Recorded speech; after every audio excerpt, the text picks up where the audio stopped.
Assalamualaikum warahmatullahi wabarakatuh. Perkenalkan, nama saya Ahmad Almi Rizwan dari kelas 06 TPLP 0007 dengan NIM 2110111401516. Di sini saya akan menjelaskan tentang implementasi single stack pada sistem Ando dan Redo. Oke. Di sini kita akan membahas struktur data stack digunakan dalam fitur Undo dan Redo pada aplikasi pengolah kata. Contohnya seperti Microsoft Word atau Google Docs. Oke, sebelum masuk ke implementasi, kita pahami dulu apa itu stack. Stack itu adalah struktur data yang menggunakan prinsip LIFO, yaitu least in atau first out. Artinya data yang terakhir masuk akan menjadi yang pertama keluar. Contoh sederhananya seperti tumpukan buku yang terakhir ditaruh di atas akan diambil pertama kali. Untuk implementasi Undo dari single stack, sekarang kita masuk ke fitur Undo ya teman-teman. Setiap kali kita mengetik atau melakukan perubahan pada dokumen, sistem akan menyimpan state atau kondisi dokumen ke dalam state. Misalnya kita mengetik halo, lalu menjadi halo dunia, lalu ditambah lagi menjadi halo dunia dengan tanda seru. Setiap perubahan ini akan dipush ke dalam stack. Ketika kita menekan tombol Undo, maka yang pertama sistem akan melakukan pop, lalu mengambil state terakhir, dan yang terakhir kembali ke kondisi sebelumnya. Jadi dari halo dunia dengan tanda seru kembali dengan halo dunia saja, berakhir dengan titik. Bagaimana dengan Redo? Dalam implementasi single stack, fitur Redo sebenarnya terbatas. Kenapa terbatas? Karena ketika kita sudah melakukan Undo lalu melakukan aksi baru, maka data lama yang bisa di-redo akan hilang. Artinya single stack hanya efektif untuk Undo dan juga Redo tidak bisa berjalan optimal tanpa struktur tambahan. Biasanya sistem Redo menggunakan 2 stack, tapi itu di luar pembahasan kita kali ini ya teman-teman.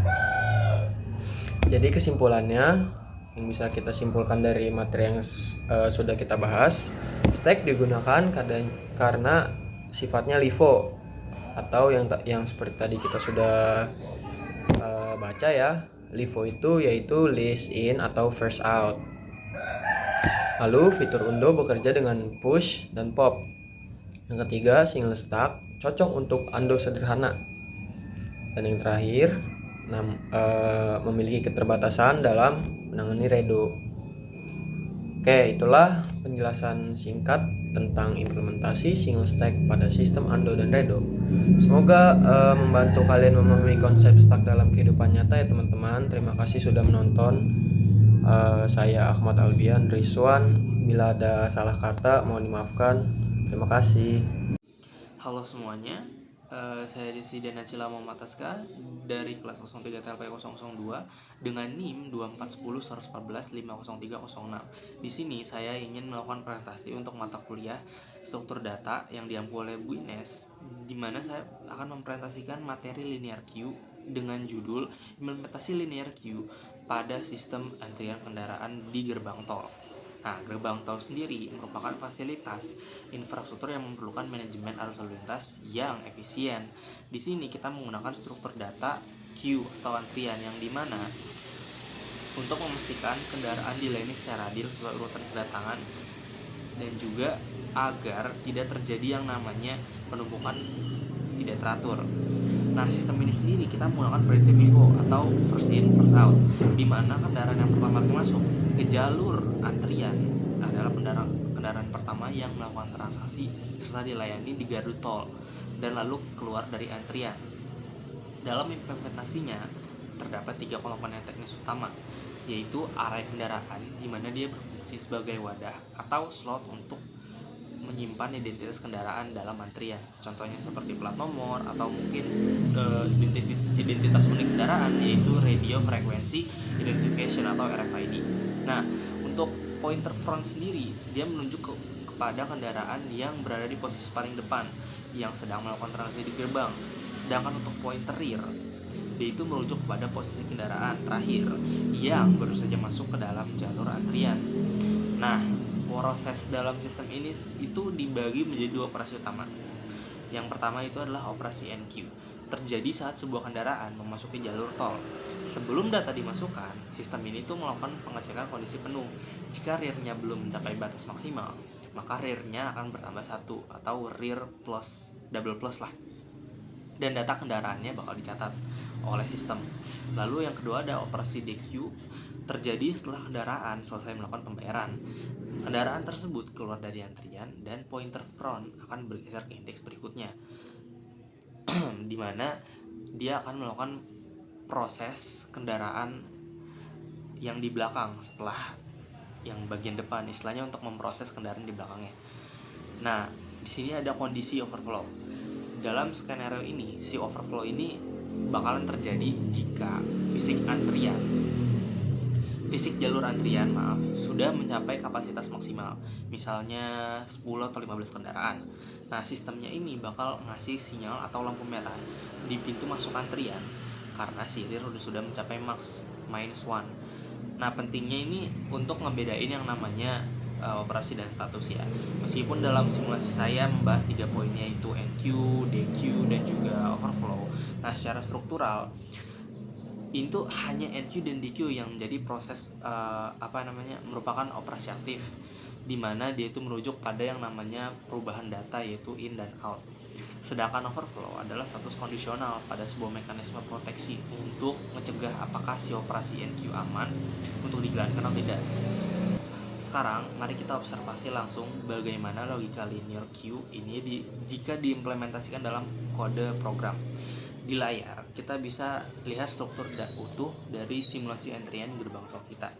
Yang pertama, kita tentukan dulu nih max 5 sebagai kapasitas fisik jalur tol kita. Nah, disitu kan ada variabel front dan rear, itu diinisialisasi dengan nilai -1. Artinya saat inisialisasi kita set front dan rear di posisi -1 atau -1. Nah, ini menjadi penanda status antrian kosong, di mana belum ada kendaraan satupun yang terdeteksi oleh sistem. Lalu yang kedua, kita bisa perhatikan pada fungsi NQ.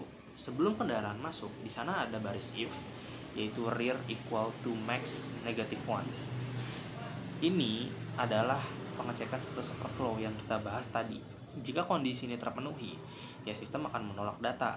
Jika tidak, rear akan bertambah dan ID kendaraan akan menempati indeks tersebut, di mana kita bisa mengobservasi bahwa dalam linear queue, penambahan data ini selalu bergerak maju searah jarum jam pada indeks array. Nah, kenapa codingannya kita masukin sama dengan sebanyak 2 kali? Karena kalau sama dengan hanya 1, maka itu untuk memastikan nilai, untuk memasukkan nilai. Sedangkan jika sama dengannya sebanyak 2 kali, maka itu adalah untuk melakukan perbandingan atau comparison dalam bahasa Inggrisnya. Selanjutnya, pada fungsi DQ, sistem melakukan observasi pada pointer front. Jika front lebih besar dari rear, itu tandanya antriannya sudah kosong atau dalam kondisi underflow. Namun, jika ada data, sistem akan memproses kendaraan pada indeks front, lalu menaikkan nilai front plus plus. Disinilah prinsip FIFO bekerja. Data yang pertama kali ditunjuk oleh front adalah yang pertama kali dihapus. Bisa dilihat, ada beberapa variabel, contohnya seperti antrian tol, front, dan juga rear yang ditaruh di luar fungsi. Gunanya apa? Biar bisa diakses bareng-bareng sama si NQ dan juga DQ ini. Jadi pas misalkan si NQ mau nambahin rear, nah si DQ ini tahu kalau antriannya itu udah nggak kosong lagi. Dan dari observasi kita ini, ya dari kode-kode ini, kita bisa lihat nih bahwa linear Q itu bergantung banget sama pergerakan dua pointer ini, yaitu front dan juga rear. Masalahnya ya setelah si front ini maju, indeks sebelumnya itu nggak akan bisa digunakan lagi, ya nggak akan bisa digunakan lagi. Itulah alasan mengapa si rear ini bakalan cepat mencapai max -1 meskipun ada slot kosong di depannya. Nah, kelemahan dari implementasi linear Q pada gerbang tol ini adalah adanya ruang kosong yang tidak terpakai di bagian depan array. Dalam kondisi di mana jika si pointer front itu sudah bergeser, namun rear-nya sudah mencapai batas maksimal. Nah, hal ini tuh disebabkan oleh memori sistem yang tidak efisien, kecuali kita melakukan pengaturan ulang ya, atau mungkin implementasi gerbang tol ini bukan menggunakan linear Q, tapi menggunakan circular Q. Ya mungkin itu aja presentasi dari saya. Sekian, terima kasih atas perhatiannya. Wassalamualaikum warahmatullahi wabarakatuh.